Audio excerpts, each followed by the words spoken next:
Wir stehen hier im Zellengefängnis. Das ist ein eigenes Gefängnis für die Häftlinge. Und hinter uns ist eine der berüchtigsten Strafen gewesen. Und zwar sind das die sogenannten Pfähle. An diese Pfähle wurde man mit rückwärts gebundenen Armen gehängt. Das heißt, man hat den Häftlingen die Arme auf den Rücken gebunden und hing sie dann an diese Pfähle ran. Und man ließ sie dann viele Stunden lang hängen. Das führte häufig auch zum Tode, denn die Arme kugelten dabei aus. Und als besondere Tortur haben sich manche SS-Leute dann an die Füße der Häftlinge gehängt und sind dann hin und her geschaukelt.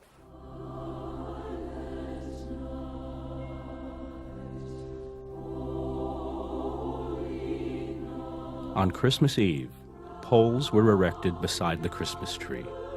Prisoners with their hands tied behind their backs were hung from the poles. The sound of the blows, the screams of pain, and the groans of those being tortured formed a Christmas melody that I will never be able to forget. A Christmas gift from the SS.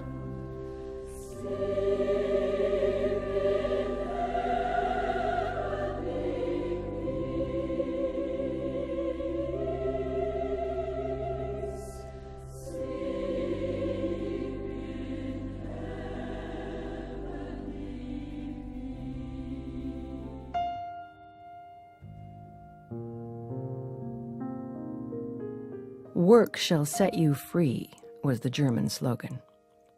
For women trapped in Ravensbrück, work was grueling and macabre.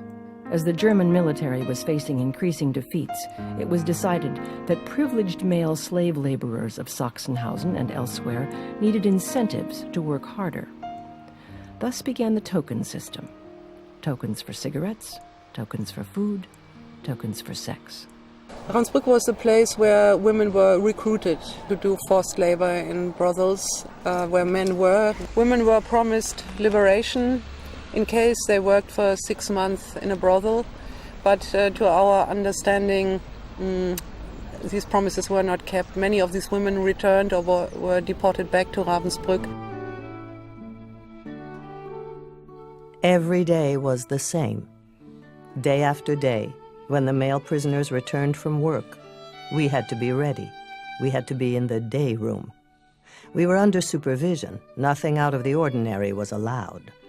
This meant he comes into the room, lies on the woman, gets off, leaves the room 15 minutes.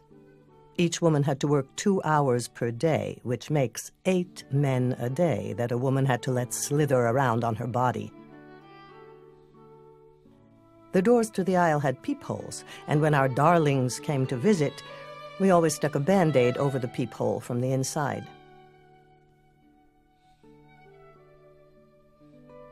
After an intercourse, we went to the prison doctor, himself an inmate, and he immediately did a rinse with lactic acid.